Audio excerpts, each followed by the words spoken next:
মা আমি তোমাকে একটা কথা কই, তুমি রাগ করো না, কথাগুলো কিন্তু তুমি শোনো। কথাগুলো আমি অনেক গভীরভাবে চিন্তা করে বললাম, আর অনেক চিন্তা ভাবনা করে দেখলাম যে তোমাকে বলা উচিত। এই যে দেখো, তুমি কোনো কিছু হইলে চিল্লাপাল্লা করে রাগ করে আমাদেরকে কিন্তু শোনাইতে পারো, বা আমরা কিন্তু শুনি। কিন্তু দেখো, বাবা কিন্তু কখনোই কোনো কিছু হইলে কখনোই চিল্লাপাল্লা করে আমাদেরকে শোনাইতে পারে না, বা আমরা আজ পর্যন্ত দেখিনি কোনোদিন চিল্লাপাল্লা করতে যে আমার এটা নাই, ওটা নাই, ওটা লাগবে, ওটা লাগবে। তুমি কিন্তু প্রায় সময় চিল্লাপাল্লা করো, বা রাগের ক্ষেত্রে কিন্তু তুমি বলো যে সংসার করে জীবনে কি পাইলাম, কিছুই পাইলাম না, জীবনটা অযথা নষ্ট করে দিলাম, শেষ করে দিলাম, মানে নানানটা তুমি কিন্তু বলো। কিন্তু দেখো, বাবা কিন্তু একবারও বলেনি যে আমার এই জীবনে কেউ নাই, এই জীবনে সংসার জীবনে আমি কিছুই পাইনি। এসব কথাগুলো কিন্তু বাবা কোনোদিন বলে না। দেখো, ঈদ আসলে আমরা সবাইকে কিন্তু জামা কাপড় দেয়, ঈদের সালামি দেয়, তোমাকেও দেয়, কিন্তু বাবাকে কিন্তু কেউ কোনো কিছু দেয় না। দেখো, তারপরেও কিন্তু বাবা কখনোই বলে না যে আমার পৃথিবীতে কেউ নাই, আমাকে কেউ ঈদ আসলে জামা কাপড় দেয় না, কেউ আমাকে সালামি দেয় না।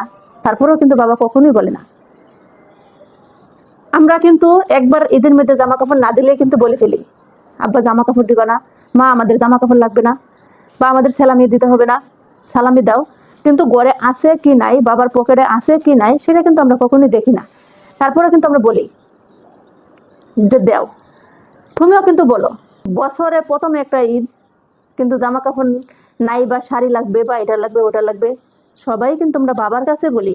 কিন্তু একটা বার চিন্তা করে দেখো তো, বাবা কার কাছে গিয়ে বলে যে আমার একটা জামা লাগবে, বা একটা পাঞ্জাবি লাগবে, বা একটা লুঙ্গি লাগবে, এক জোড়া জুতা লাগবে।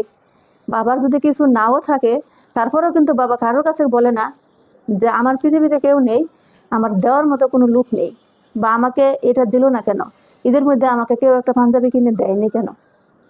দেখো, আমরা সবাই সব কিছু পেয়েও কিন্তু হাজারটা নালিশ করে থাকি, হাজারটা কথা শোনাই, তারপরেও কিন্তু সব কিছু সহ্য করে একমাত্র বাবা। বাবা কখনোই বলে না যে আমার পৃথিবীতে কেউ নাই, আমার এই জিনিসটা দেয় না, আমার ওই জিনিসটা লাগে না, কখনোই কিন্তু বলে না। তারপরও কিন্তু বাবার উপরে হাজারটা অভিযোগ।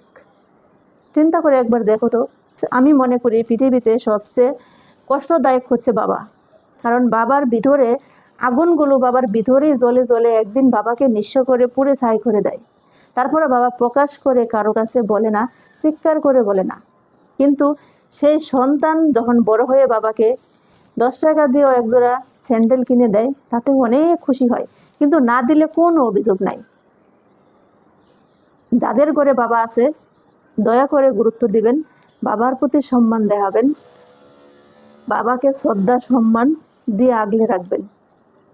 যখন জীবন থেকে হারিয়ে যাবে, তখন বুঝতে পারবেন যে জীবনের জ্বর জাপটা সবকিছু কিন্তু আপনার জীবনে এসে পড়বে, কিন্তু বাবা আছে বিদায় আপনার জীবনে ওইসব ধাক্কাগুলো এখনো খাননি।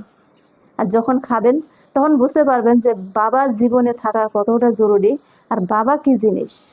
ধন্যবাদ সবাই, ভিডিওটা শেয়ার দিয়ে সবাইকে দেখার সুযোগ করবেন। Thank you.